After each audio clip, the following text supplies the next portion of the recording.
Hey everyone, so today I'm going to be showing you how to do the fade effect on Flipaclip. This might work for other programs if they have the same type of format and you can do the same type of things, but this is mostly just for Flipaclip.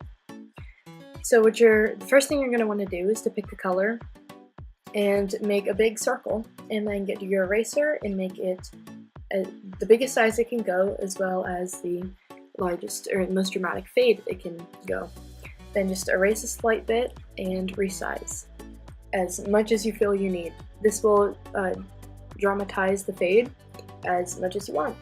So while I'm resizing it here, I just want to point out that you might want to watch this whole thing before trying it out for yourself, as I do go into other topics and methods and trail off from the original, so you might get confused if you're just watching this as you do it the first time. So while we're on the topic of other things you can do with this fade, is you can actually make a background fade thing. So what I'm going to do here is get a different color, just using red for the example. You can do whatever color you want. And like the other thing, like the main fade, you just make a big circle of the red and then resize it as much as you want, probably about half the screen, a third of the screen, and then put your faded part on top of it. The fade for this one doesn't have to be that dramatic, because you're going to stretch it out more later. And if you zoom up here, you can actually see the fade so far. It's looking snazzy. So what we do now is we just resize it a few times more, preferably horizontal more, before you stretch it out across the screen, just to exaggerate the fade.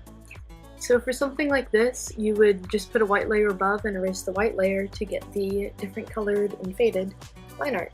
So what I did here was just exaggerate the fade a bit more than the original, and I put it on a layer above, and then what I did was erased the parts of the faded that I did not want on the line art.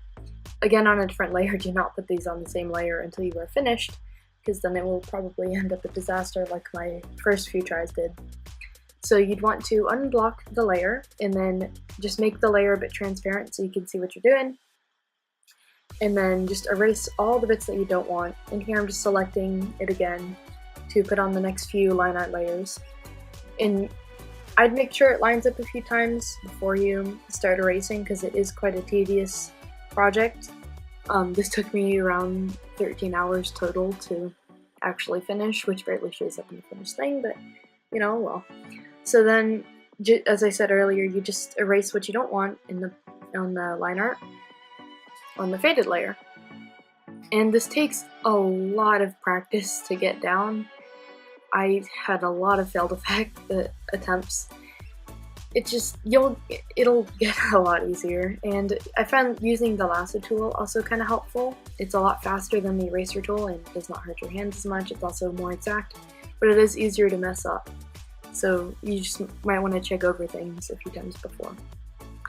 So then after you're finished with this, what you would do is unblock, make the transparency on the faded layer completely off, and then after you've checked everything, just put the fade, merge the fade and the line art layers, and then it's good.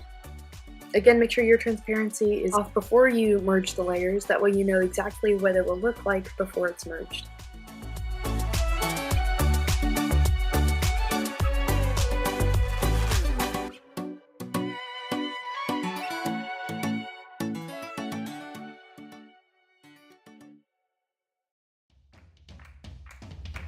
Do the hi-hat like the hand coffee. There you go. Come on, man, give me something on the piano.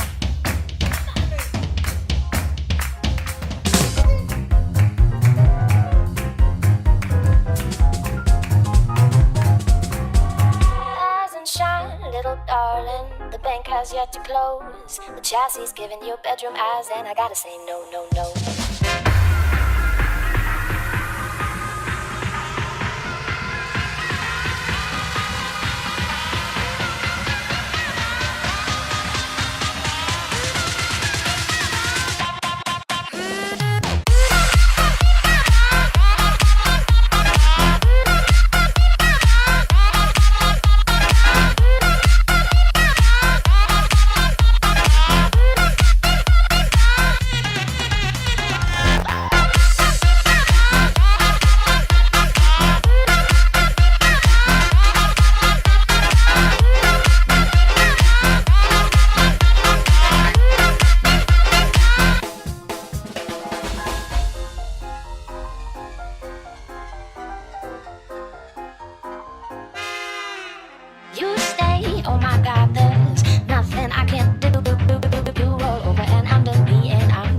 of you.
Hey everyone, thanks so much for watching, and sorry for the little hiatus there. I have a load of more stuff planned, and hopefully no more long waits. I've set up a proper schedule. Hopefully that'll work out. Don't forget to drink water, and I'll see you in a week or two. I must be dreaming 'cause I don't believe in ghosts, yeah.